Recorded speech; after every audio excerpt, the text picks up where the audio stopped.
Have you ever felt your heart shatter in a room full of people smiling at you?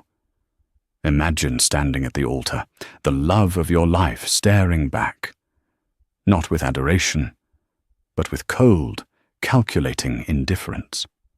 This happened to Seraphina Blackwood. On the day she was meant to become queen, the Lycan king didn't just leave her, he publicly replaced her and exiled her heart. But he didn't know the secret she carried as she ran into the night. 5 years later, the king is looking for a ghost, but he's about to find something far more dangerous, his own blood. This is the story of the rejected queen who hid the king's twin heirs. The cathedral of the Silver Moon Pack was suffocating. It smelled of white lilies, beeswax, and the heavy metallic scent of anticipation that radiated from 300 high-ranking shifters. Outside, the autumn rain battered the stained glass. But inside, the air was still. Too still. Seraphina Blackwood smoothed the silk of her gown, her fingers trembling slightly. It was a masterpiece of lace and pearls, commissioned from a designer in Milan, intended to signify her transition from the daughter of a disgraced beta to the mate of the Lycan king. She looked up at the man waiting for her at the end of the aisle. Lucian Sterling, the alpha of alphas, the Lycan king. He stood tall, his shoulders broad enough to carry the weight of the entire shifting world. His tuxedo was midnight blue, tailored to perfection, hugging the lethal power of his frame. But his eyes, those storms of grey that usually softened when they met hers, were hard today, flinty, distant. As Seraphina took her first step down the aisle, the whispers began. They weren't the admiring murmurs of a wedding crowd. They were jagged, confused hisses. Why isn't he smiling? Look at Isabel in the front row. She's wearing white. Seraphina's heart hammered a frantic rhythm against her ribs. Just nerves, she told herself. Lucian loves me. We've been inseparable since the winter solstice. She reached the altar. The officiating priest, an elder named Tobias, with eyes like clouded glass, looked between them nervously. He cleared his throat. We gather here under the gaze of the moon goddess to unite King Lucian Sterling and Seraphina Blackwood, Tobias began, his voice wavering, to bind their souls and their packs in... Stop! The word was spoken softly, but it cracked through the room like a whip. Lucian didn't look at the priest. He didn't look at the crowd. He looked strictly at Seraphina. The silence that followed was so absolute that the sound of the rain outside felt like thunder. Lucian? Seraphina whispered, reaching for his hand. He pulled back. The rejection of her touch was a physical blow.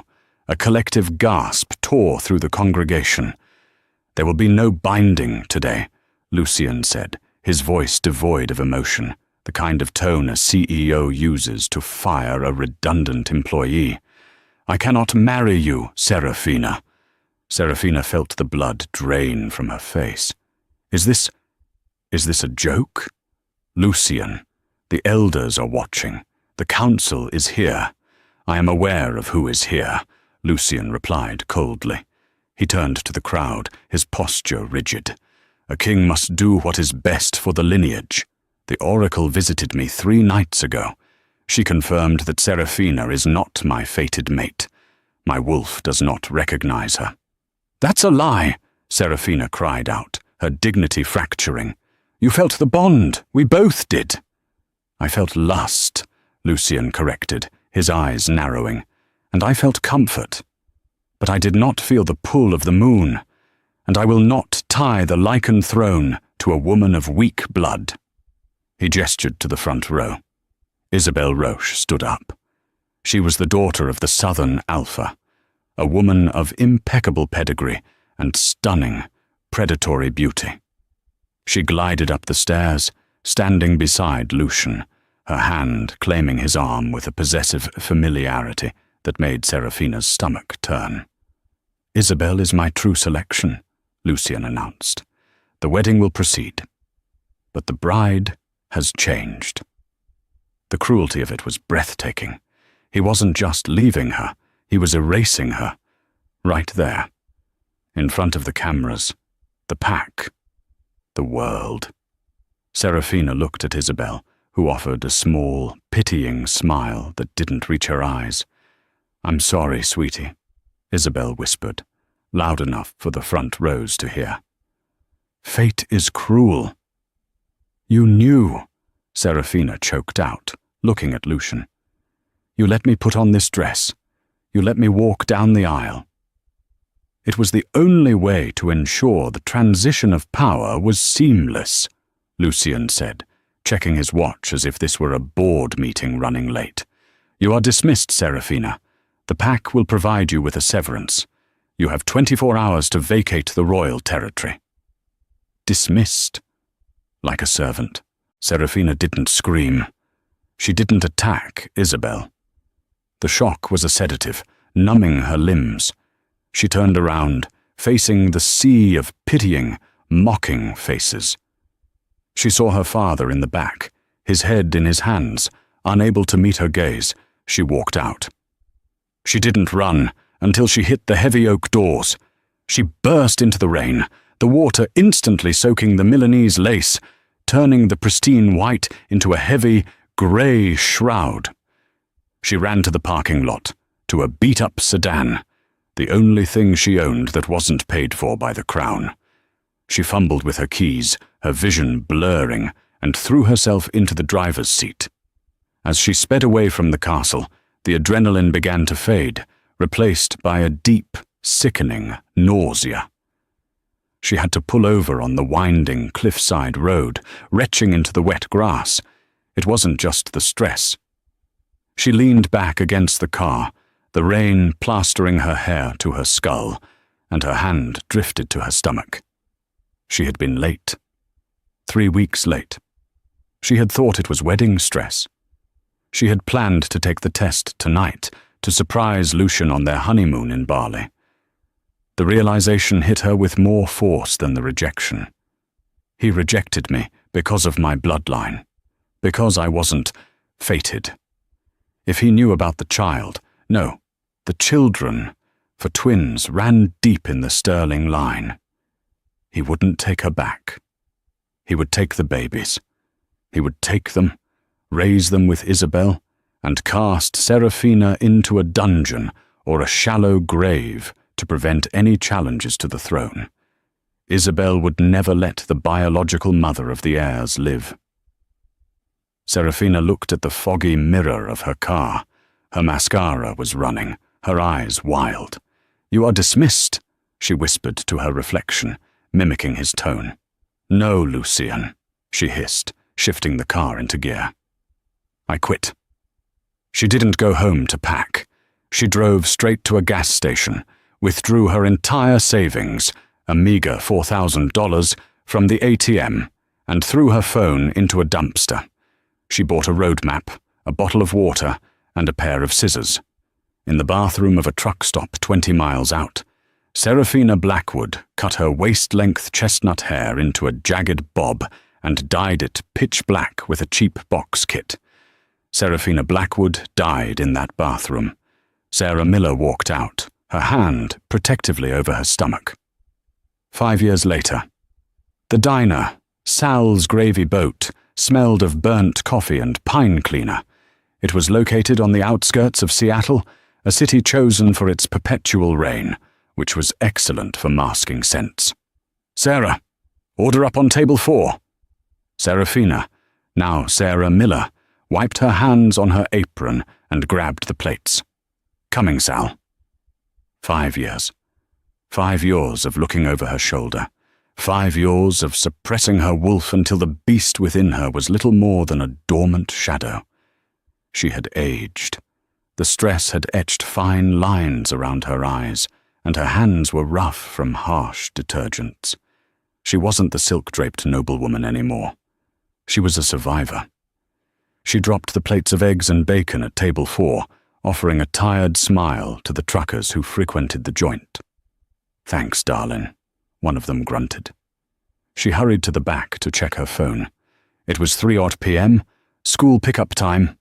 She clocked out, grabbed her coat, and walked briskly into the drizzle. She lived in a small, 2-bedroom apartment above a laundromat 3 blocks away. It was noisy and drafty, but the landlord, Mr. Henderson, took cash and didn't ask for ID.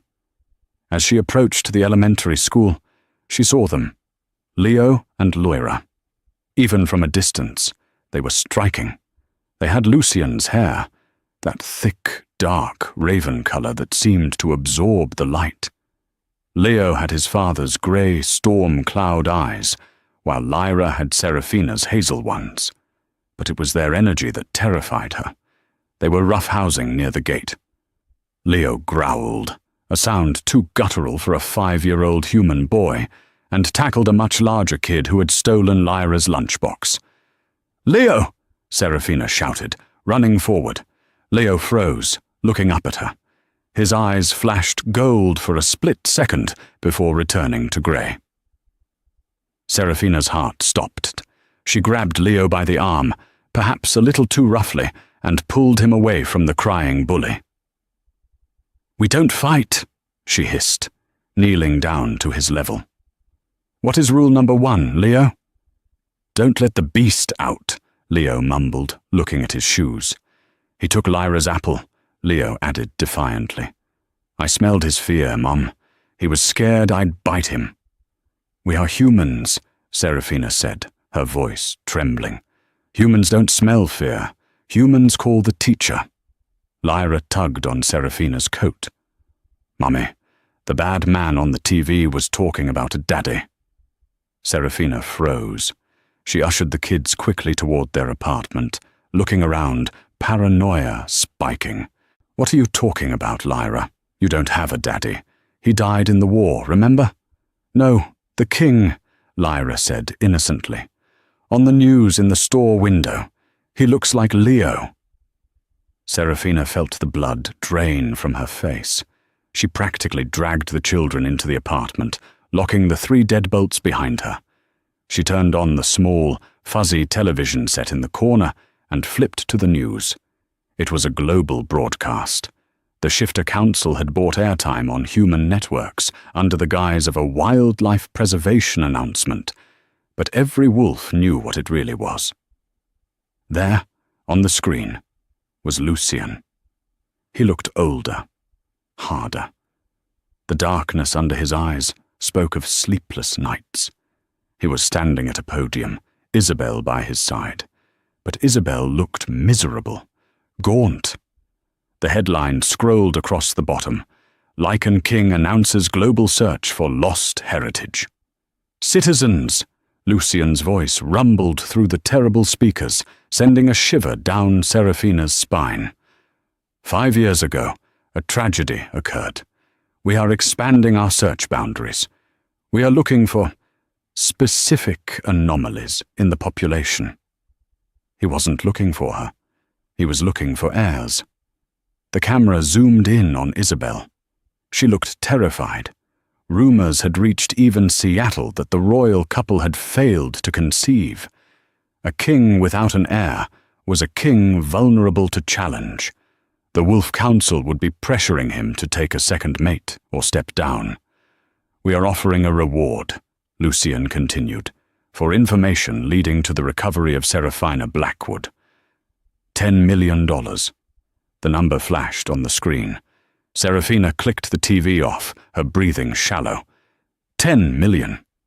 Everyone she knew, Sal at the diner, Mr. Henderson the landlord, the neighbors, would sell her out for a fraction of that.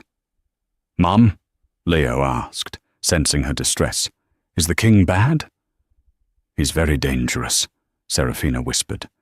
She went to the window, peering through the blinds. A black SUV with tinted windows was rolling slowly down the street. It wasn't a police car. It had the emblem of a silver claw on the hubcaps. They were here. Not in Seattle specifically for her, maybe, but the trackers were sweeping the cities. "Pack your bags," Serafina said, grabbing a duffel bag from under the couch. "Again?" Lyra whined. "I like school here. Mrs. Gable is nice." "Mrs. Gable can't save us from him," Serafina snapped, then softened. "We have to go, babies. Now!" She was stuffing clothes into the bag when a knock pounded on the door. It wasn't a polite knock. It was 3 heavy thuds that rattled the door frame. Serafina motioned for the kids to get into the closet. She grabbed the cast-iron skillet from the stove, a pathetic weapon against a shifter, but it was all she had. "Who is it?" she called out, trying to sound like a tired, middle-aged waitress. "Plumber. Mr. Henderson said you got a leak." The voice was rough, unfamiliar, and she could smell him through the wood. Musk and wet dog. A shifter. "I didn't call a plumber," she said. "Open the door, Serafina." The voice dropped the act. "We smell the pups." Serafina looked at the fire escape window. It was rusted shut. She had meant to fix it for months. Crack. The wood around the deadbolt splintered. The door was being kicked in. Serafina ran to the closet, grabbed the twins, and shoved them toward the bathroom window. It was small, high up, leading to the alley roof. "Climb!" she ordered Leo. "Help your sister. Run to the subway station. Do not stop for anyone." "What about you?" Leo cried, tears streaming down his face. "I'm going to buy you time." The front door exploded inward. 2 men in tactical gear burst in. They weren't royal guards. They were rogues, mercenaries. Lucian had hired bounty hunters. One of them, a massive brute with a scar across his nose, grinned, revealing yellowed fangs. Well, the runaway bride. He lunged. Serafina didn't shift. She hadn't shifted in years and was too weak, but she swung the skillet with all the hysterical strength of a mother. It connected with the rogue's temple, with a satisfying clang, staggering him. "Go!" she screamed at the kids. Leo pushed Lyra out the window and scrambled after her. The second rogue backhanded Serafina across the room.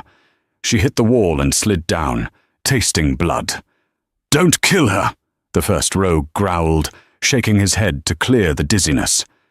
"The king wants her alive." But he didn't say anything about the brats. He moved toward the bathroom. Serafina snarled, a sound that was purely animal, and threw herself at his legs, sinking her human teeth into his calf. He roared in pain and kicked her off, but she scrambled back up, blocking the bathroom door. "You will not touch them," she panted, blood dripping from her lip. The rogue laughed, pulling a taser from his belt. "Have a nap, Your Highness." The electricity hit her chest like a lightning bolt. Her world turned white, then black. The last thing she heard was the sound of distant sirens and the terrified scream of her daughter from the alleyway. Consciousness returned to Serafina like a slow tide of broken glass. Her head throbbed in time with her heartbeat, and the metallic taste of the taser's aftershock coated her tongue. She didn't need to open her eyes to know where she was. The scent gave it away. Cedar wood, rain, and the underlying sharp tang of ozone. The royal stronghold, specifically the West Wing, the high security sector, reserved for political prisoners and traitors. She forced her eyes open. The room was luxurious but inescapable. Velvet drapes covered reinforced steel bars on the windows. The door was heavy oak, devoid of a handle on the inside.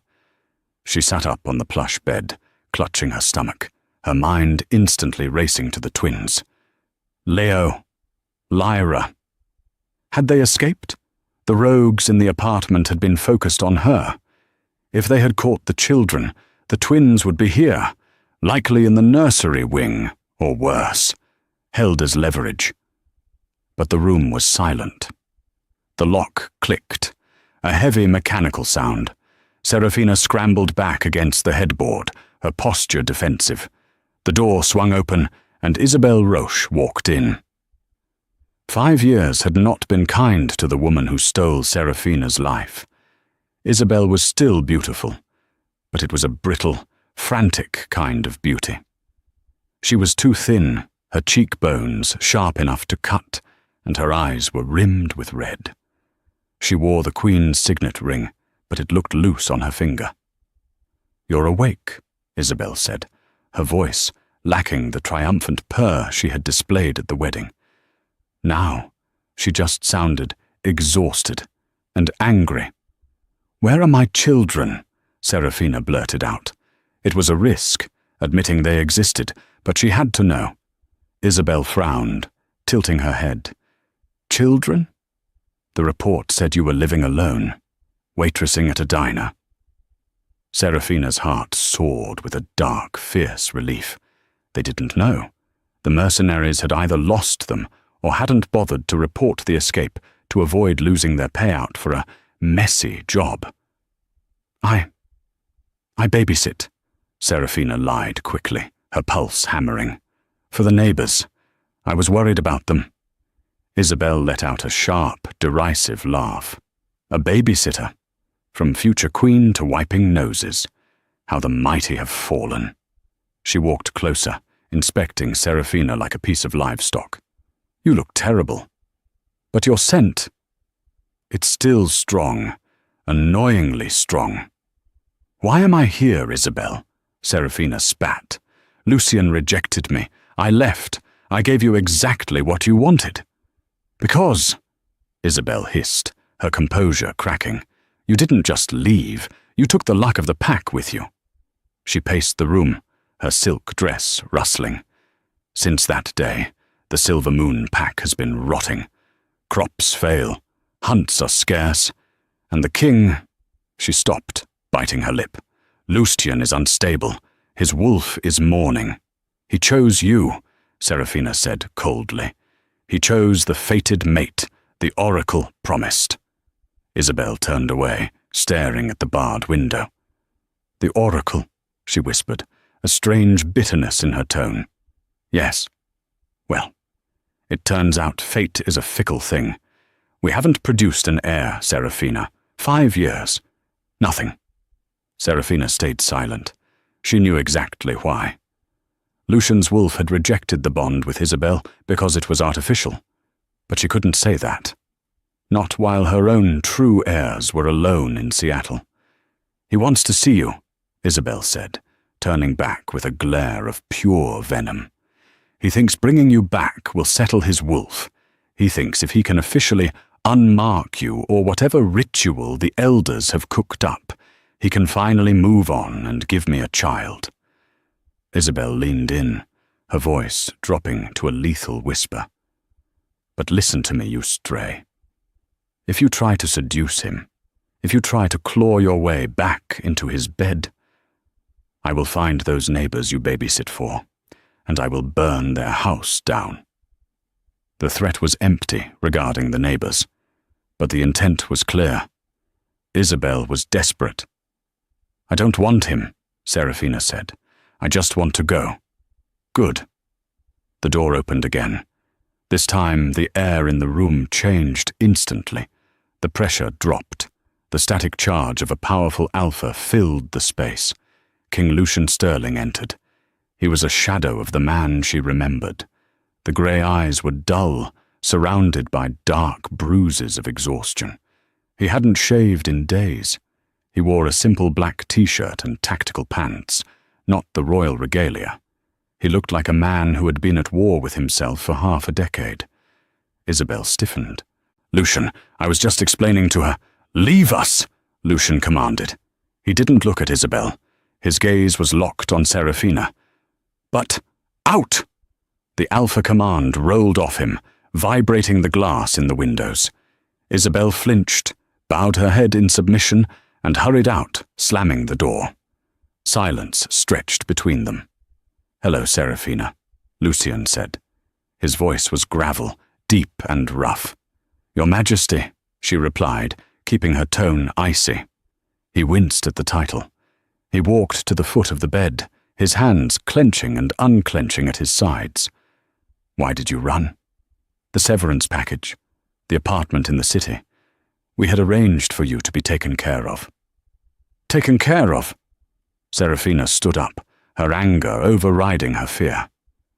"You humiliated me in front of the entire world. You discarded me like trash because of a superstition. Did you expect me to stay and watch you play house with her?"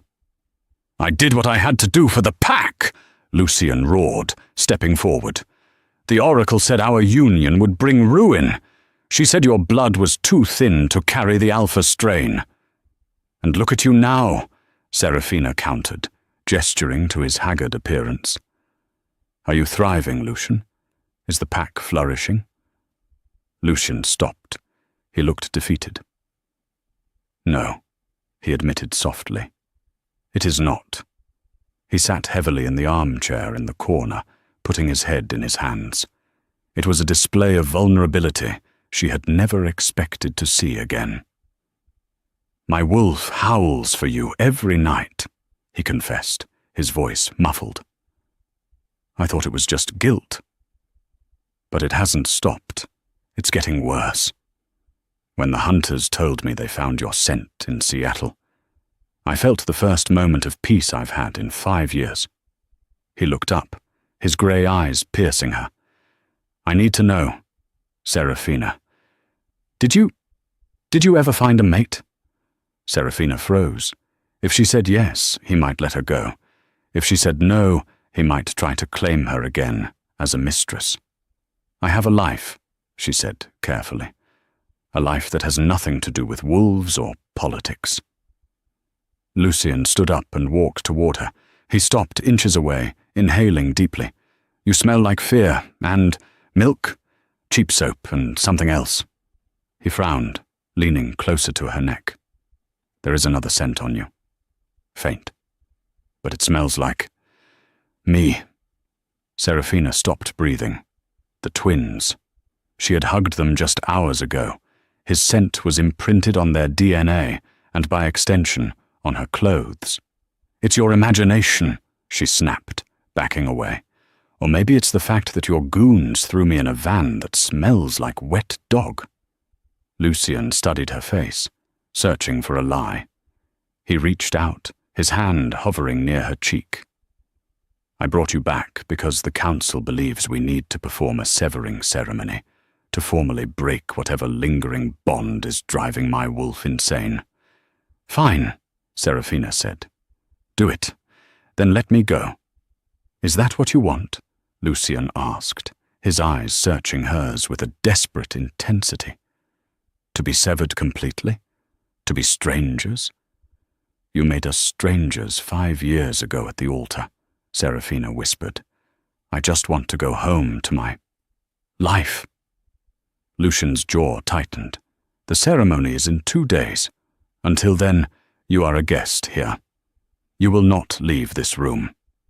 He turned and walked to the door, pausing with his hand on the latch. "Serafina?"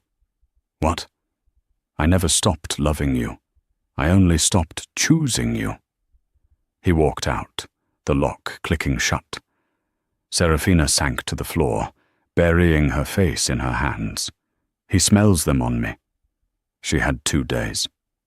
She had to escape before he analyzed the scent further, or before the rogues realized they had lost 2 children who looked exactly like the king. Seattle was a cold, unforgiving beast at night, especially when you were only 3 feet tall. Leo and Lyra huddled together inside a large, rusted drainage pipe near the industrial district. The rain formed a curtain of water at the entrance, blurring the city lights into streaks of neon.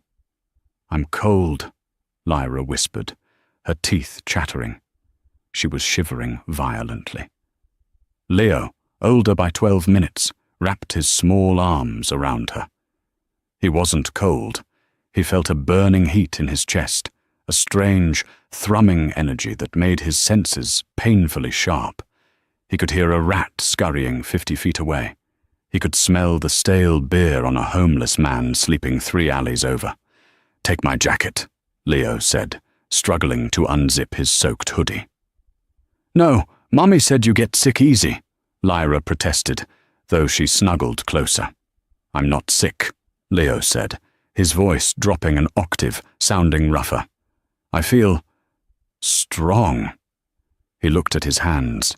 In the dark, his fingernails looked longer, sharper. "Where is Mummy?" Lyra whimpered.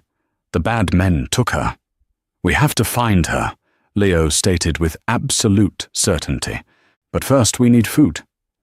"I have the emergency money," Lyra said, patting her sock. Serafina had sewn a $50 bill into the lining of Lyra's shoe for emergencies. "We can't go to a store," Leo said, his instincts guiding him. "Cameras. The bad men will look for us there." They waited until the heavy rain turned to a drizzle. Leo took Lyra's hand. "Come on. I smell something good."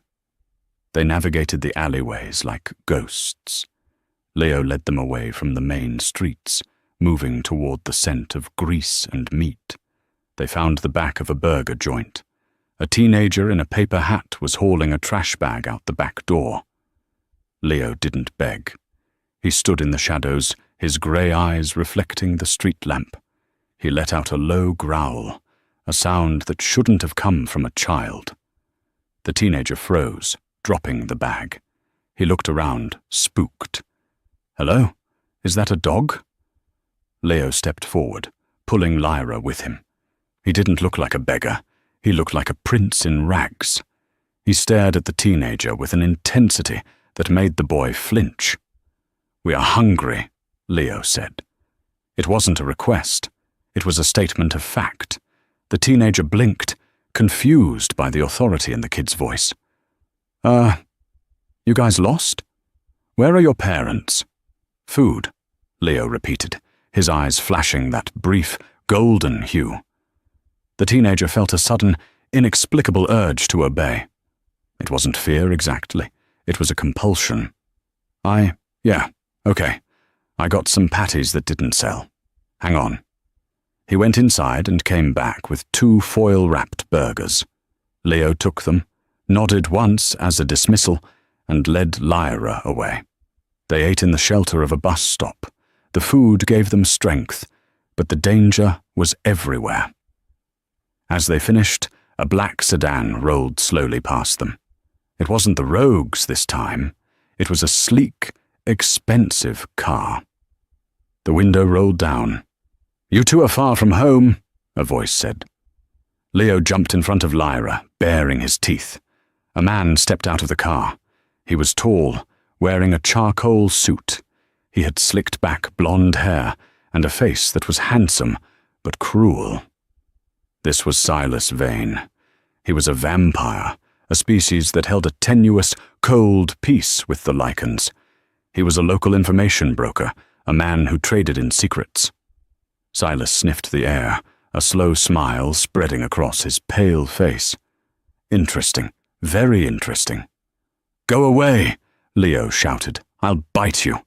"I'm sure you would, little pup," Silas chuckled. "You smell like wet dog, but underneath that, you smell like royalty." Silas crouched down, ignoring the growl Leo was emitting. "I saw the news. King Lucian is looking for a woman, but he didn't mention he had lost his cubs." Silas's red-rimmed eyes gleamed. Vampires didn't care about wolf politics, but they cared about money and leverage. The king of Lycans having secret illegitimate children? That was a secret worth billions. "Who is your father, boy?" Silas asked softly. "I don't have a father," Leo yelled. "Liar," Silas whispered. He moved with supernatural speed, grabbing Leo by the scruff of his neck. Leo reacted on pure instinct. He didn't just bite, he shifted. It wasn't a full shift. He was too young. But his jaw unhinged, his teeth elongated into razor-sharp fangs, and claws burst through his sneakers. He slashed at Silas's hand. Silas hissed, dropping the boy and looking at the deep gouges on his pale skin. The wounds weren't healing instantly. Alpha damage. "Lyra, run!" Leo screamed.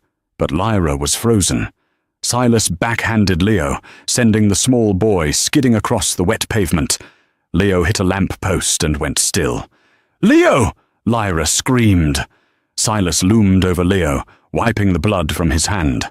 "Nasty little thing, I should kill you, but you're worth too much alive." He reached for Leo's unconscious body. Vroom! The roar of a motorcycle engine shattered the night. A massive bike jumped the curb, skidding to a halt between Silas and the children. The rider kicked the kickstand down and dismounted in one fluid motion. He was huge, bigger than Lucian. He wore a leather cut with a patch that had been ripped off, leaving ragged threads.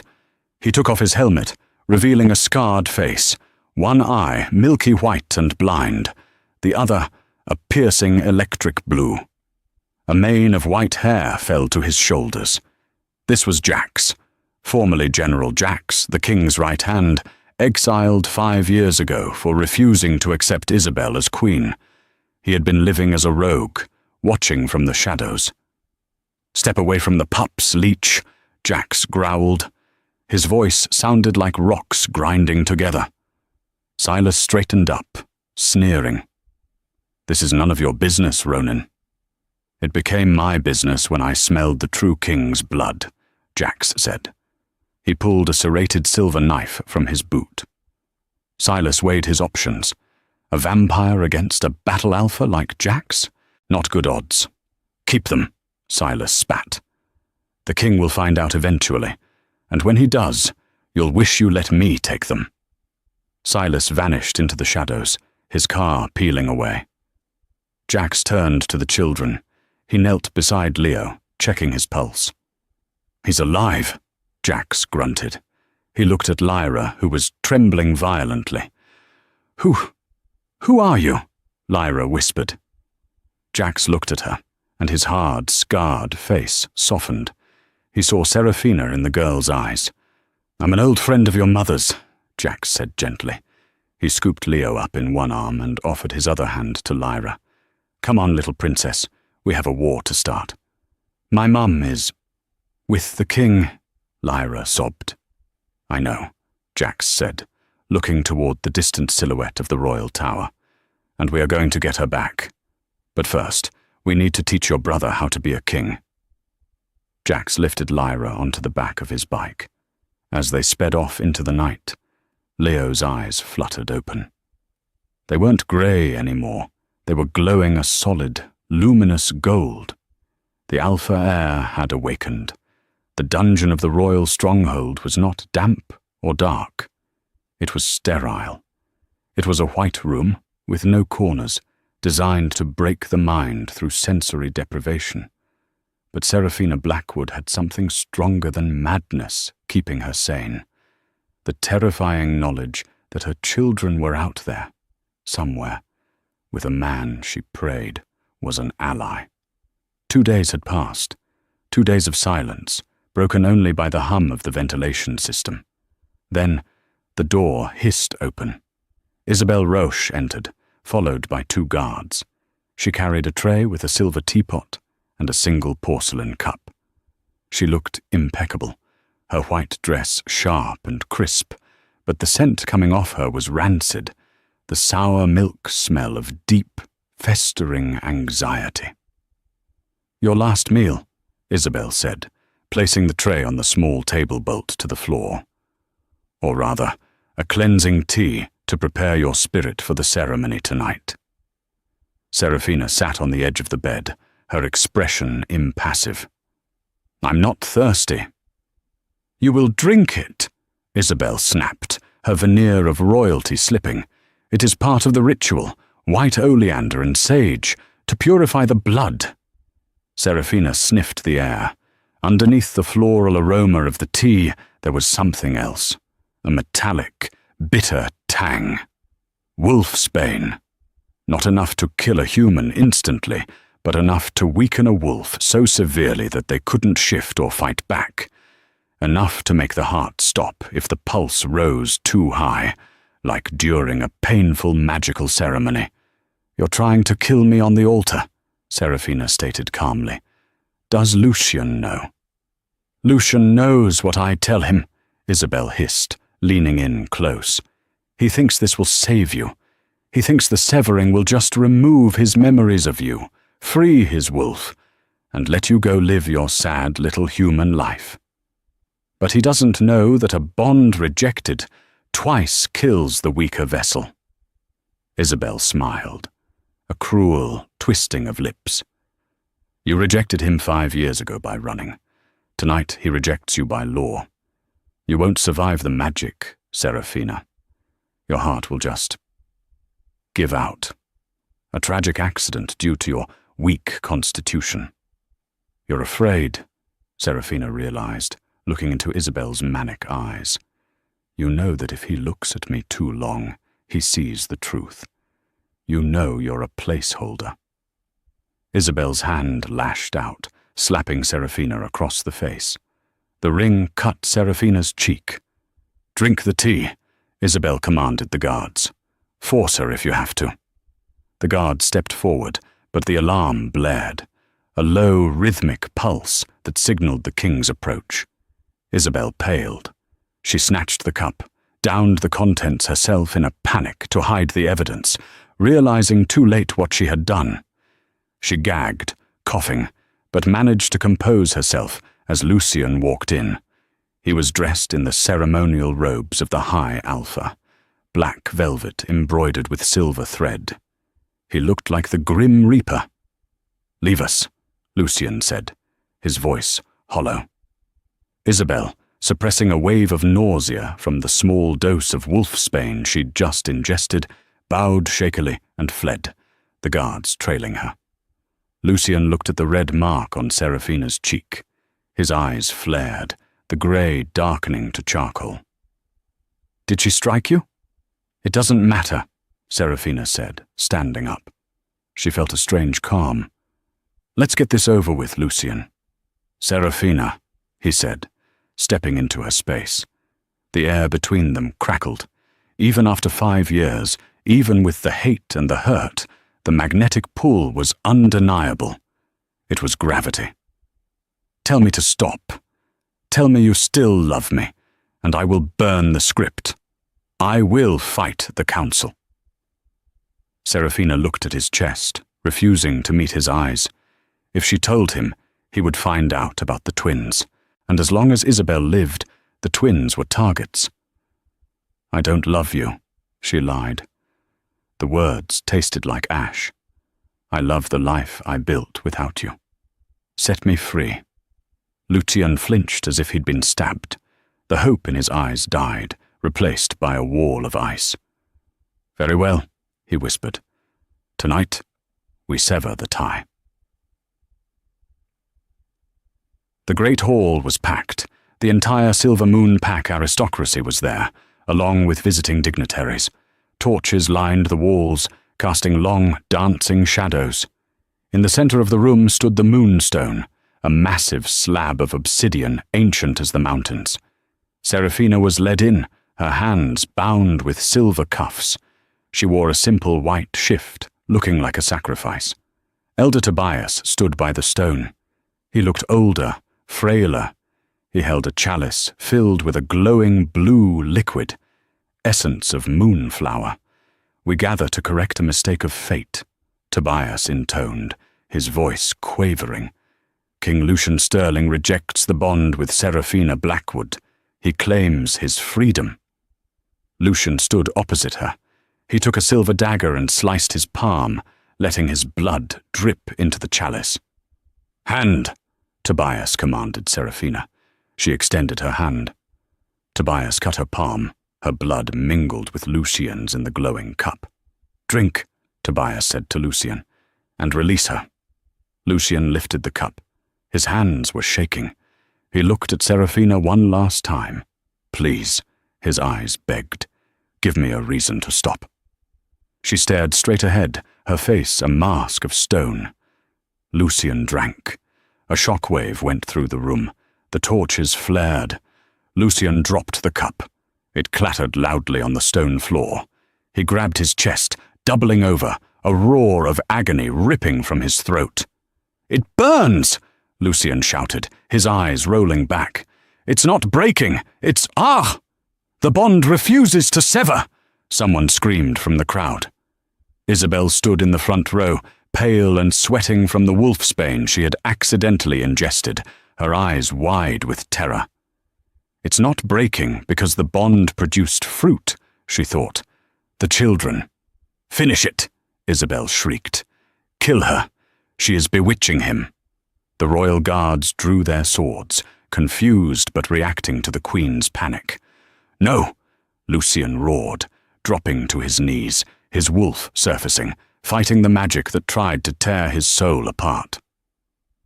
Serafina watched, tears finally spilling over. The magic was killing him because it couldn't erase a bond that had created life. "Lucian, stop!" she cried, lunging forward, but the guards grabbed her arms. "Execution!" Isabel screamed, seizing the moment. "She is a witch! Kill her now!" A guard raised his sword above Serafina's neck. 2 hours earlier, in the rusted carcass of an old shipyard on the edge of the city, General Jax was trying to reason with a 5-year-old demon. "Focus, Leo," Jax growled. "You are not a wrecking ball. You are a scalpel." Leo stood in the center of the warehouse. His shirt was shredded. His small chest heaved. His eyes were not just glowing. They were 2 miniature suns. The boy was vibrating with so much raw alpha power that the metal beams of the warehouse were groaning in sympathy. "I want my mom," Leo snarled. His voice was a distorted layering of child and beast. "We are going to get her," Jack said calmly, holding up a thick steel pipe. "But if you go in there like this, you will kill her. Your energy is too volatile. You'll bring the roof down on her head." Jax tossed the steel pipe to Leo. "Break it, but don't use your hands. Use your will." Leo glared at the pipe. He didn't touch it. He screamed, a high-pitched, frustrated cry. The pipe didn't bend. It exploded into shrapnel. Jax shielded his face. "Okay, subtle is out. Brute force it is." In the corner, Lyra sat on a crate, her legs swinging.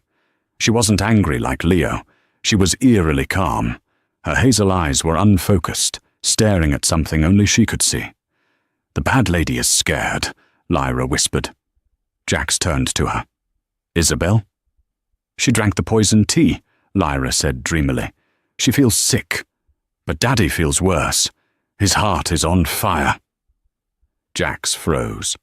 The girl was a seer. The alpha genes had manifested in Leo as physical power, but in Lyra they had manifested as spiritual sight, a gift not seen in the Sterling line for 3 centuries. "We're running out of time," Jax said.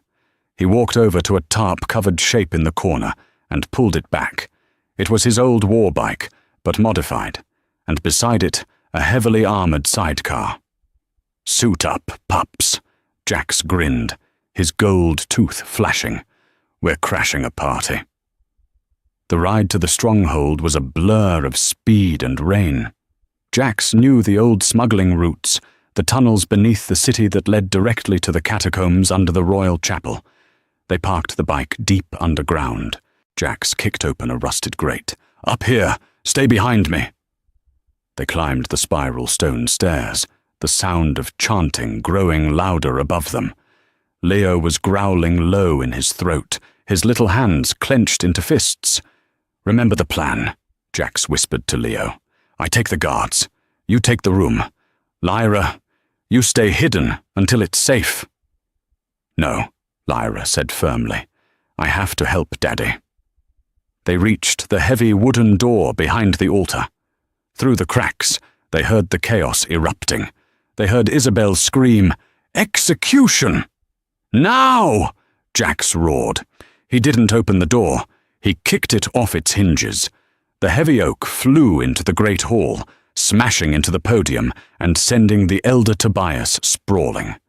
The entire congregation froze. Standing in the doorway was General Jax, a ghost from the past, holding a massive battle axe. But it wasn't Jax that made 300 wolves stop breathing. It was the boy standing next to him. Leo stepped into the light. He looked tiny in the vast hall, but his shadow seemed to stretch for miles. He saw the guard with the sword raised over his mother. Leo didn't run. He opened his mouth and let out a roar. It wasn't a child's scream. It was an alpha command. Get away from her! The force of the voice hit the room like a physical shockwave. The stained glass windows shattered inward. The guard holding the sword was blasted backward, as if hit by a cannonball, crashing into the stone wall and sliding down, unconscious. Lucian, still on his knees clutching his chest, looked up through the haze of pain. He saw the boy. He saw the raven hair, the furious scowl, the stance that mirrored his own, and he saw the eyes, golden, pure, molten gold, the sign of a true alpha, a king born, not made. Impossible, Isabel gasped, clutching the railing of the front pew. Leo walked forward, ignoring the hundreds of stunned adults. He walked right up to Serafina, who was sobbing with relief and terror. He ripped the silver cuffs off her wrists as if they were made of paper. Then, Leo turned to face Lucian. The 5-year-old boy stood protectively in front of his mother, baring his fangs at the Lycan king. "You made my sister cry," Leo growled, his voice echoing in the silent hall. "I challenge you." A collective gasp sucked the air out of the room. A pup challenging a king. It was unheard of. It was suicide. But Lucian didn't attack. He stared at Leo, then at Serafina, and finally, the pieces of the puzzle slammed into place with the force of a freight train. The scent, the timing, the bond that wouldn't break. Lucian slowly stood up, the pain in his chest vanishing, replaced by an overwhelming, terrifying awe. He took a step toward the boy. "Who are you?" Lucian whispered, his voice trembling. Leo puffed out his chest. "I am Leo, and that's Lyra." He pointed to the shadows where Jax was helping the little girl climb over the rubble. "And you are the bad man." Lucian looked at Serafina. Tears were streaming down his face. "Serafina, are they? They are the heirs you rejected," Serafina cried, pulling Leo back against her, "because their mother's blood was too weak." Lucian fell to his knees again, not from pain, but from the weight of his own sin. He looked at his son, his carbon copy, and bowed his head until it touched the floor. "I surrender," the king whispered to the child. "No," Isabel shrieked. Her sanity finally snapped. She pulled a hidden pistol from the folds of her dress, a weapon forbidden in the sacred hall. "I will not lose this. I am the queen." She aimed the gun, not at Serafina, but at Leo. "Die, you little bastard!" Bang! The sound of the gunshot was not a bang. It was a crack that split the timeline of the Silver Moon pack in two. Serafina didn't have time to scream. She saw the muzzle flash. She saw the bullet spinning toward Leo's small chest. She lunged, but she was human slow. But the king was not. Lucian moved faster than thought. He didn't shift. There was no time. He simply threw his body between the gun and his son. Thwack! The bullet tore through Lucian's shoulder, spinning him around. He crashed to the stone floor, blood instantly blooming across his ceremonial white shirt like a grotesque poppy. "Lucian!" Serafina screamed, dropping to her knees beside him. Isabel stood frozen, the smoking gun still in her hand, her eyes wide with the realization of what she had done. She had not killed the bastard child. She had shot the king. "Traitor!" General Jax roared. He moved like a blur. With one swing of his massive arm, he backhanded Isabel. She flew across the altar, hitting the stone wall with a sickening crunch, the gun clattering away.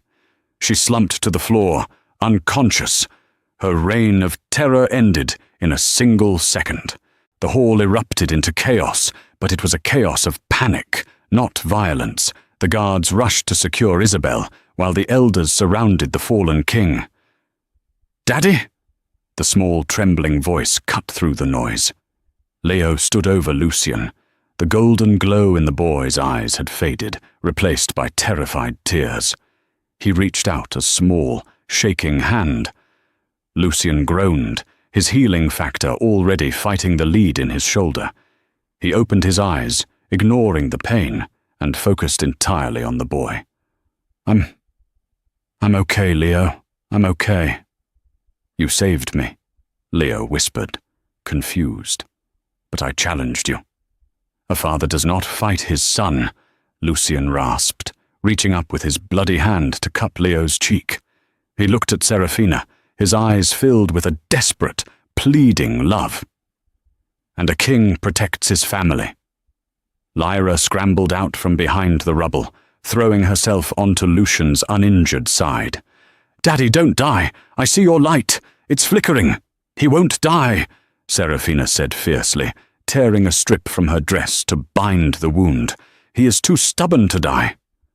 Elder Tobias stepped forward, his face pale. He looked at the twins, at the raw power radiating off Leo and the mystical aura surrounding Lyra. He looked at the blood of the king mixing with the blood of the rejected mate on the floor. The oracle was wrong, Tobias announced, his voice shaking. Or she was lied to. He turned to the crowd. Look at the boy. He carries the golden eyes of the first alpha. This is not weak blood. This is the purest bloodline we have seen in 1,000 years. Lucian gritted his teeth as he sat up, supported by Serafina. The weakness wasn't in her blood, he said, his voice gaining strength. It was in my faith. I trusted a prophecy over my own heart. He looked at the crowd. Isabel Roche is stripped of all titles. She will rot in the cells she built for my mate. He turned to Serafina. The hall went silent. Serafina, Lucian said, struggling to his feet, refusing to show weakness. I broke us. I spent 5 years ruling a kingdom of ash because I sent you away. I don't expect forgiveness, but I am begging for a chance. Not as your king, but as the father of these children. Serafina looked at the man she had hated for 5 years. She saw the grey in his hair, the lines of sorrow on his face, and the fresh blood on his chest. Blood spilled to save their son. The bond, the one they tried to sever with magic and poison, hummed between them, stronger than ever. She looked at Leo and Lyra. They weren't looking at Lucian with fear anymore. They were looking at him with awe. You have a lot of work to do, Lucian Sterling, Serafina said softly. I have a lifetime, he replied. He held out his hand, not the bloody one, but the clean one, the one that had trembling at the altar 5 years ago. Serafina hesitated for a heartbeat. Then she took it. The moment their skin touched, a shockwave of pure energy rolled through the cathedral. It wasn't painful like the severing ritual. It was warm. It smelled of rain and cedar. It was the pack bond re-establishing itself, anchoring the king to his true queen. Leo cheered, his fangs popping out in a grin. Lyra clapped her hands. Jax, leaning on his battle axe, wiped a tear from his good eye. About damn time, the old general grunted. The balcony of the royal stronghold overlooked a pack that was finally healing. The crops were returning. The hunts were plentiful. The weak blood curse had been lifted. Serafina stood at the railing, watching the garden below. Leo was wrestling with a dozen other pups in the grass, clearly the leader of the pack, while Jax supervised with a stopwatch. Lyra was sitting on a bench with Elder Tobias, reading from an ancient scroll, her seer abilities being honed by the best. Arms wrapped around Serafina's waist from behind. She leaned back into the warmth of her mate. They are happy, Lucian murmured into her neck. They are safe, Serafina corrected, placing her hand over his. That's what matters. And you? Lucian asked, turning her around. The shadows were gone from his eyes. Are you happy? Serafina looked up at the Lycan king, the man who had rejected her, hunted for her, and bled for her. It hadn't been a fairy tale. It had been a war. But they had one. "I'm home," she smiled. Lucian kissed her, and under the light of the full moon, the alpha of alphas finally howled, not in mourning, but in triumph. And that is the story of Seraphina and King Lucian, from a brutal rejection at the altar to a secret life in exile, and finally, a bloody redemption that reunited a broken family. It's a reminder that sometimes fate makes mistakes, and true power doesn't come from a title or a bloodline. It comes from the fierce will to protect the ones you love. Lucian had to lose everything to realize that his greatest strength wasn't his crown, but the woman he cast aside. What do you think? If you were Seraphina, could you have forgiven Lucian after 5 years of silence? Or would you have let him bleed out on that cold stone floor?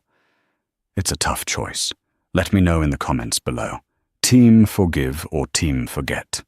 If you enjoyed this roller coaster of werewolf romance, betrayal, and justice, please smash that like button. It really helps the channel grow. Don't forget to subscribe and hit the notification bell so you never miss a story. We have a spicy vampire drama coming up next week that you won't want to miss. Thanks for watching, and see you in the next video.